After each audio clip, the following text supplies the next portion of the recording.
Shalom, welcome to the Jewish View. My name is Rabbi Nachman Simon with the Chabad House of Delmar, together with my co-host Mark Ronich of Statewide News Service and jbiztechvalley.com. We have a very, very special guest with us, Senator Lee Zeldin of Eastern Long Island. Senator, welcome to the Jewish View. It's great to be here. I'm excited. So good to see you. And are you like the youngest member in the state Senate? Because you're 34 years old. There's one member who's younger than me, Senator David Carlucci. He's a year younger than I am. All right, well, he'll be on the show at some point. Yeah, we're starting to bring the average age down. There's been a lot of new members over the course of the last few years, Republicans and Democrats who have come into office. So it's always good to get some fresh blood. And in the Senate, you can't tell if a Democrat's a Republican or somewhere in a third aisle in the middle. You just had someone else turn into the Independence Democratic Conference. Interesting life in Albany.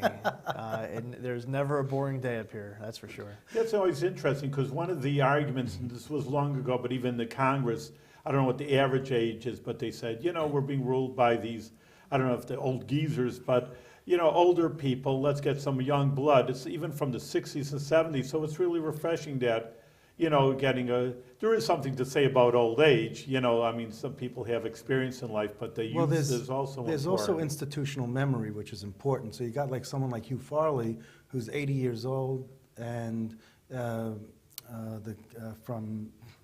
Orange Senator County. Larkin. What? Senator Larkin. Larkin, right, Bill 85, Larkin, who's 85.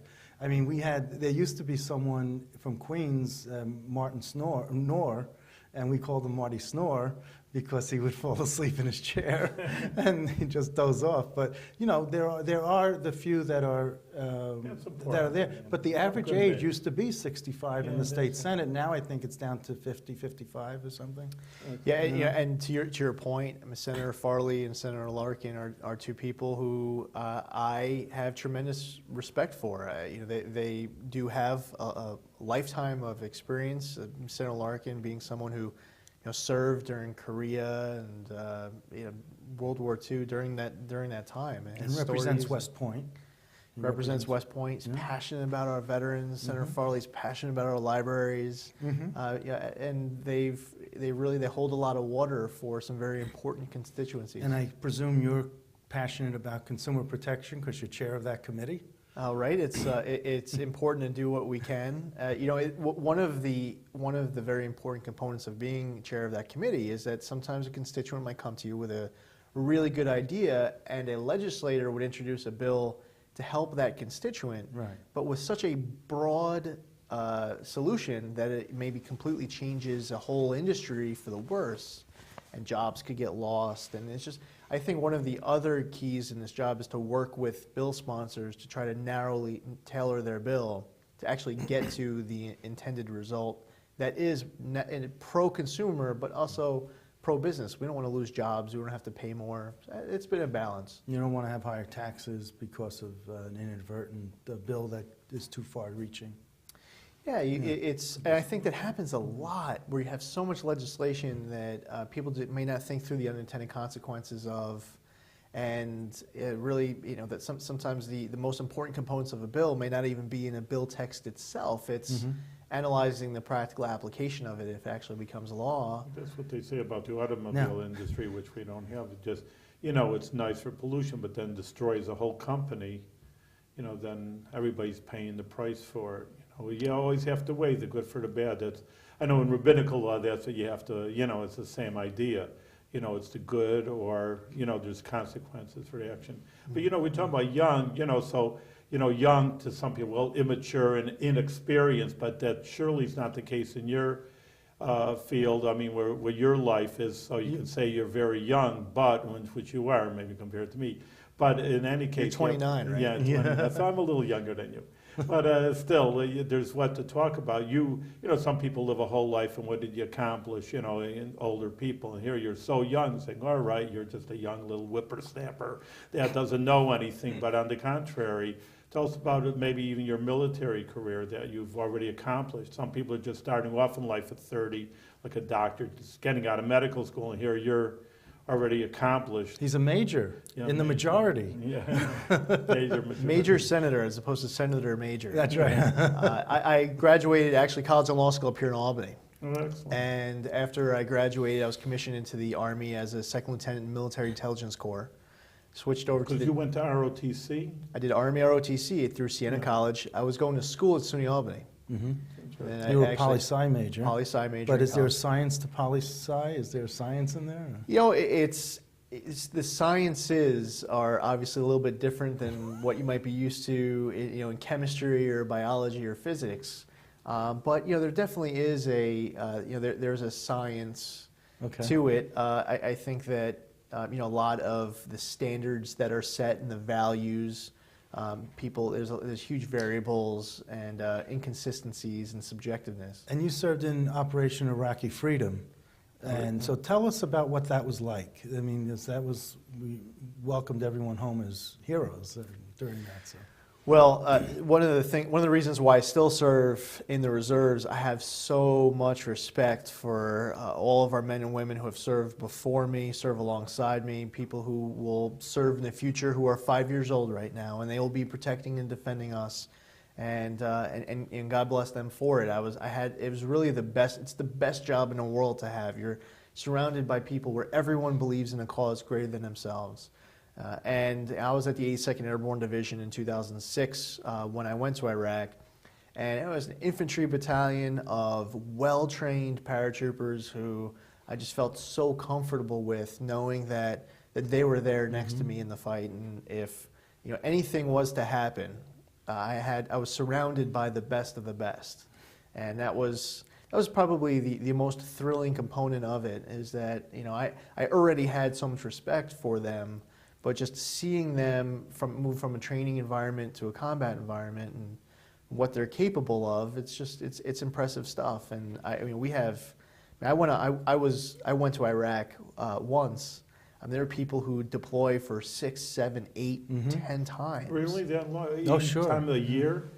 Yeah, Really? I didn't know that. Yeah, I mean, there are people who are in, their deployments might have started in Kosovo, or before 9/11, and they have continued. I mean, their deployments not just to Iraq and Afghanistan or Kuwait, but to Haiti. We're talking about Congressman Gibson before the show started. He's someone who deployed to Haiti as one of his deployments. Tell the audience your connection with Congressman Gibson. Well, he was my battalion commander at the 82nd Airborne Division, and I was his legal advisor. And I've got to see firsthand the respect that his people had for him. He was a great leader.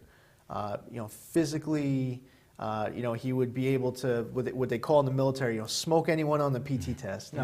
With the push-ups and the sit-ups and the run, but also making decisions. Tactically and technically, being knowledgeable about your job, having the ability to develop a team, to motivate individuals and inspire. He was a good leader, and he actually was a brigade commander. When I was with him, he was a battalion commander. He actually became the brigade commander of that brigade as a full bird colonel. So he's someone I have a tremendous amount of respect for. Now maybe he can bring Congress into shape and. There's no way that any one person is going to be able to get everything done. But if anyone can, Chris Gibson can, right? And I think it's important for for his constituents or people all throughout the country when they look at their own congressmen or their own U.S. senators, that even if my congressman isn't solving everything by himself or the obstacles are too great, just knowing that they are not forgetting where they come from, that they're principled and they're grounded and they're doing everything in their power to represent their district in the best interests of the district and the country. Right. As long as they're fighting a good fight, that's a good first step. Well, and Congressman Gibson's fighting a good fight. I Well, that's just where you wanted to get the ask 2-year you- contract from. Whether you're in the Senate or you're in Congress, you have a 2-year contract. That's I right. just, so when you say the good fight, you have an interesting perspective. On one hand, political science, so you know how the world works and the country works. On the other hand, you were on the front lines of military. It's not really a question for New York Senate, but what's your position of going, we're in Iraq and now we're in Afghanistan and we're all over the world and there was talk and people vetoed it, I don't know, about Syria, and people are saying, what are we doing there? And, I'm not a military person, a little bit I feel for, I know there are people wounded. I mean, you're saying the good things are working together, but listen, it's surely not a game, and people are dying, and, good Americans are dying, and they're getting wounded. I mean, so there is a bad side, a downside of the whole story, to say the very least. So, I mean, what's your, maybe political perspective? Like I say, it's not a New York Senate issue, but like we're fighting here, fighting there, getting killed here, getting killed there. I think our military for 13 straight years has been in a nonstop combat environment. Iraq has winded down. Afghanistan is winding down. I think that the American people on all sides of the aisle definitely are fatigued. Everyone's fatigued. No one wants to be engaged in conflict right now. The Pentagon just announced the largest troop cuts since pre-World War II. And do you agree with that? I don't agree with that. We're jeopardizing our security? It's too much. I mean, we need to make the military more efficient. Yeah. And being lean and mean is, that's a laudable goal.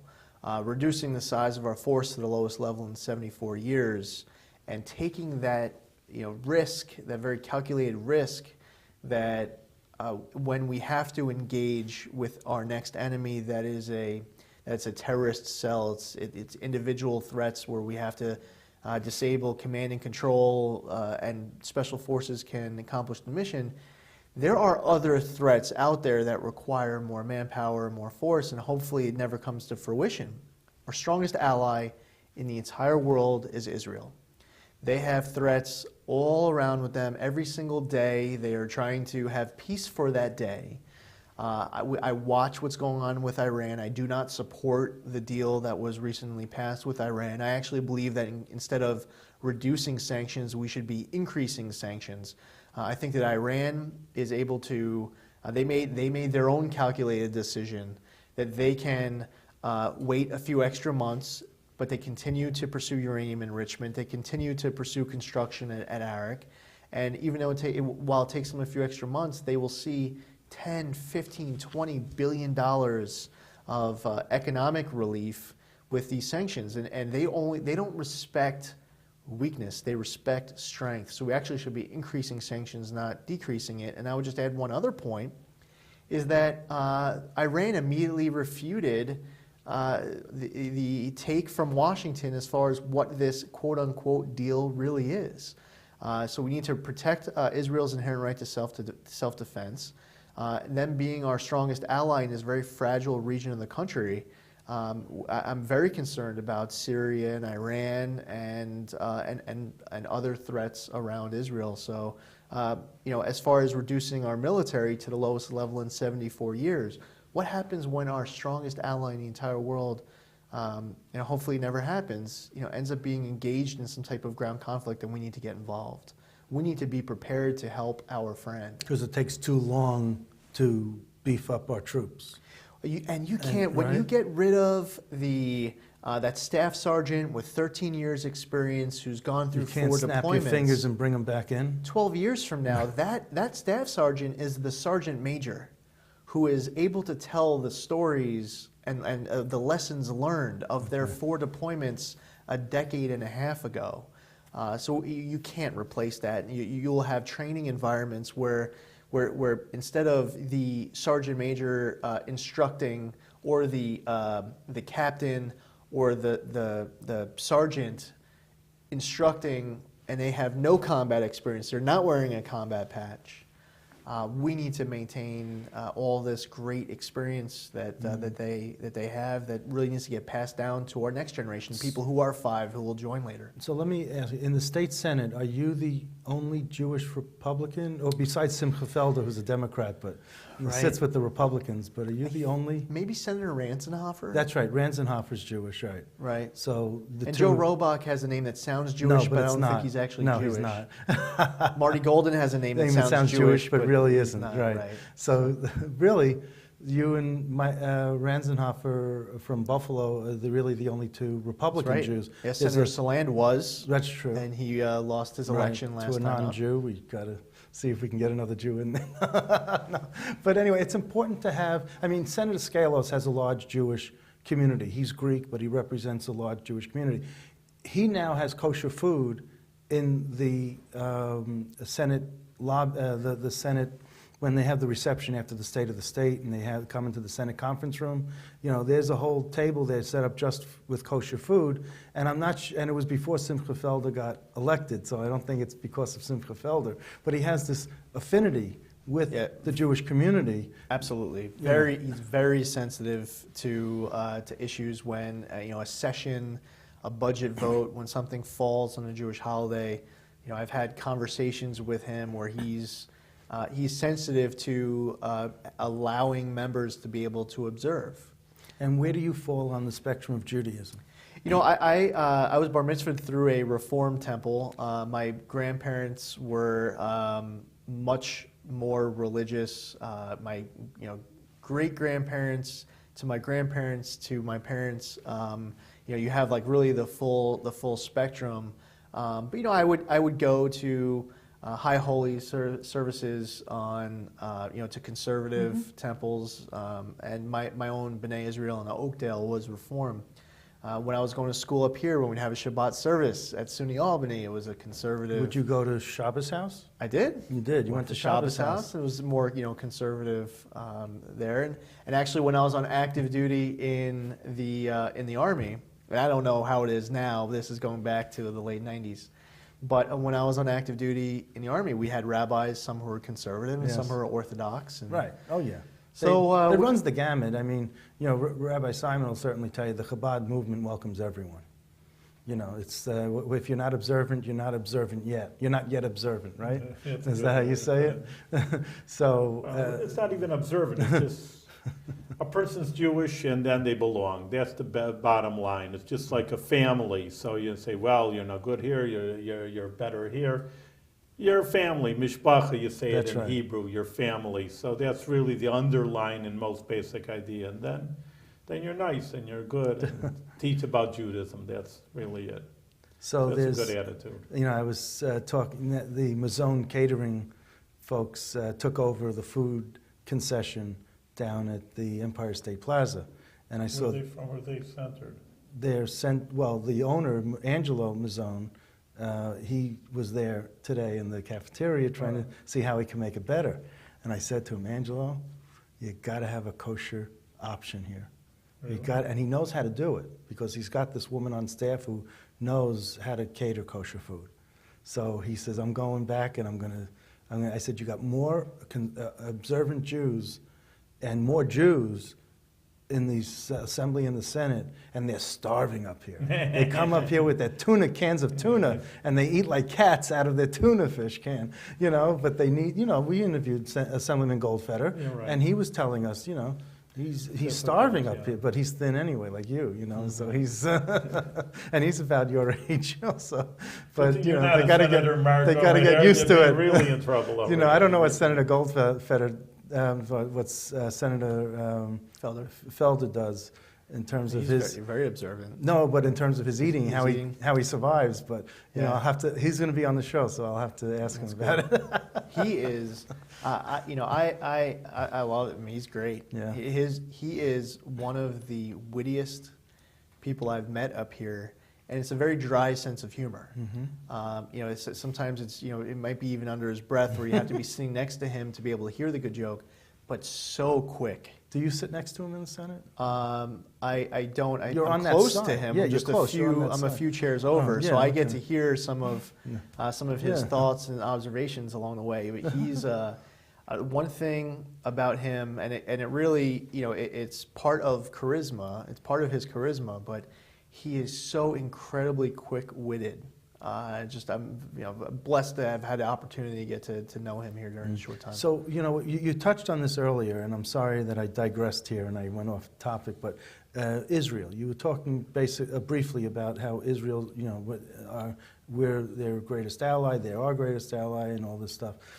Talk to me more about, have you been to Israel? What are your feelings towards Israel personally? You know, I had my first trip planned here for 2014, and as you may have heard, I'm in a campaign right now, which actually may make the trip more likely, although it will get cut down, because I was originally planning on going for 10 days. I don't think I'm going to be able to go anywhere that enjoyable for 10 days other than staying locally within the district. So this would be your first time? It would be my first time. Great. I've been to Turkey. I've been to Iraq, Kuwait.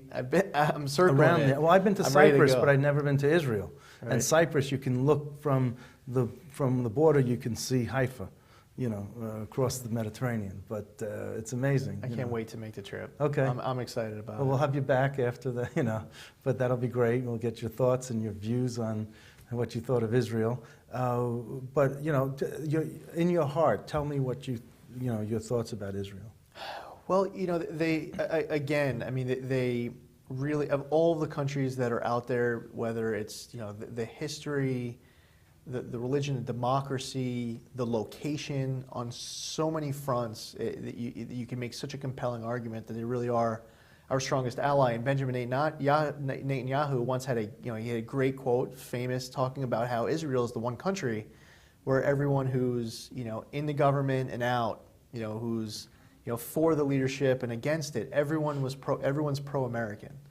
And I think that Ariel Sharon and the role that he played in enlightening President Bush and making him understand and more greatly value the relationship with Israel. I think that our alliance has been fractured in recent years.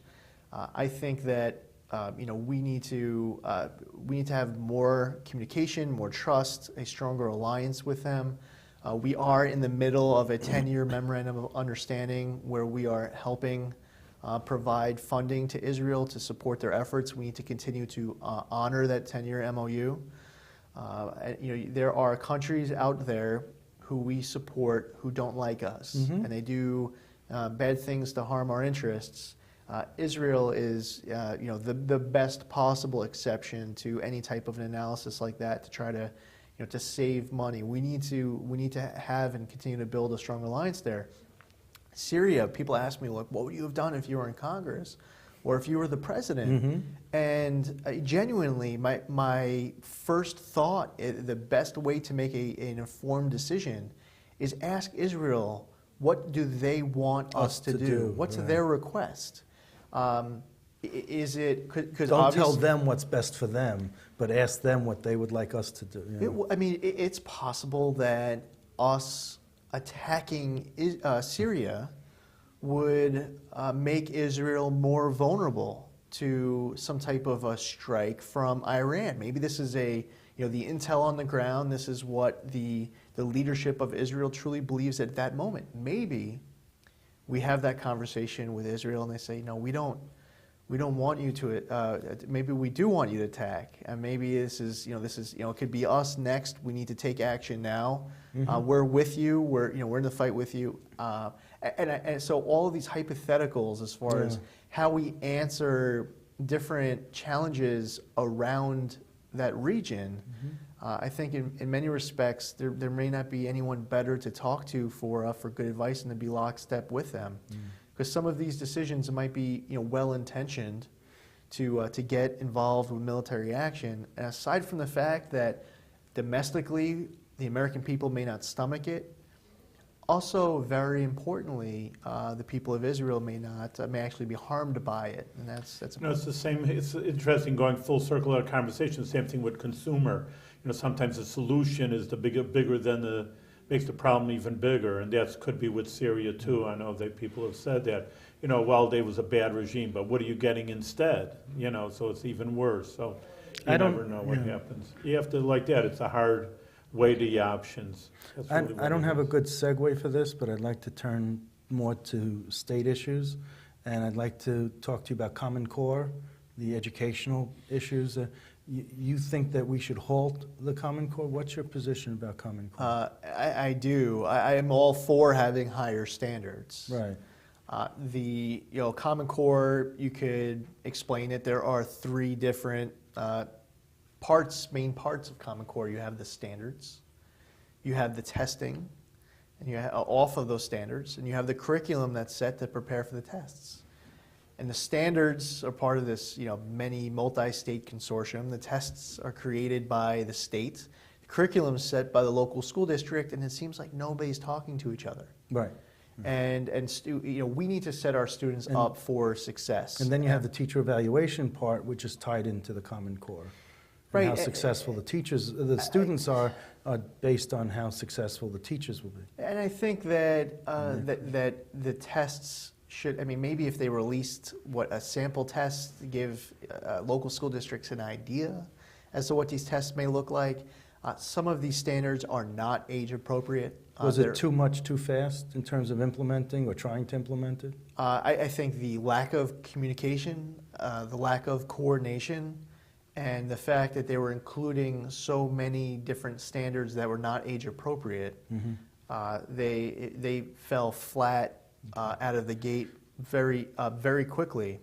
There is one example, and this is on the New York State website, Engage New York. For 6-year-olds, the first grade, the ELA, there's domain on early world civilizations where we're teaching our students about ancient Mesopotamia and the strategic advantage of the Tigris and Euphrates River with the development of the city of Babylon. 6-year-olds. Not age appropriate. And there are other examples like that. But I'm glad you retained it and you were able to get that was good. I'll tell you, I think I learned that in 10th grade about Mesopotamia and Euphrates and Tigris. It's important to teach this stuff. But I think I learned it in 10th grade. Let me ask you this other. We are in, and when this program airs, all these what I'm going to ask about has already been decided. But we're now undergoing Regents interviews and some Regents appointments. There are 4 that are up. And the Senate boycotts these interviews, and they boycott the appointment because it's a joint session of the legislature that meets, and the Senate says, well, we have larger districts, so we want to get more than just one vote, and we don't think this process is fair because when you combine the Democrats in the Assembly with the Democrats in the Senate, there's, the Republicans don't have a voice anyway, so, they threw their hands up years ago and said, we're just not going to come to this. But are we at this critical juncture where the Senate Republicans could at least stand up and say, we don't, come to that vote and say, we don't want to reappoint these 4 members and we need change at the Board of Regents? I would say that, all 213 legislators, I haven't had a chance to talk to everyone about it, but everyone seems to be very focused on educational issues, these Regents appointments. I'm not, it's not even a partisan issue. It's bipartisan. I'm saying on both sides of the aisle, everyone seems to be fully engaged in the dialogue and the debate, and specifically with regards to the Regents appointments. I know that the education committees in both houses are working real hard. No, it's not in both houses. It's for the Regents appointments, the Senate. Higher ed and education. I wasn't talking about the Regents. Oh, okay. So it's just like education in general. It seems to be. It's a major. In my 4 years, this is my 4th year here now. It's just dominating the debate. I haven't seen that the last 3 years. Education was always a topic of discussion, especially with regards to the budget and distribution of aid. So are you still is the Senate Republicans still going to boycott the Senate? I'm not privy to any information to be able to comment one way or the other on that. I would have to defer to the leadership. Well, you have your conversation, and maybe something will happen. I have not been privy to any type of discussion like that. Okay, so I have been privy to discussions where folks are concerned and they're talking about the process, but I can't really predict how everything's going to unfold. We're running out of time, and I just want in the last minute. One of the big things that you're concerned about is free child dental screenings.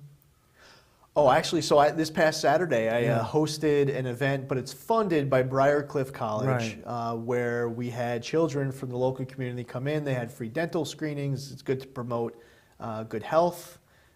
It was free of charge, but privately funded through Briarcliff College, and we try to do community service to help as much as we can. Okay, well, keep up the good work with that. Okay, All right, thank you. Senator, thank you very much for being on the Jewish View, and we wish you great success. You're young, so you got a whole life of accomplishment ahead of you.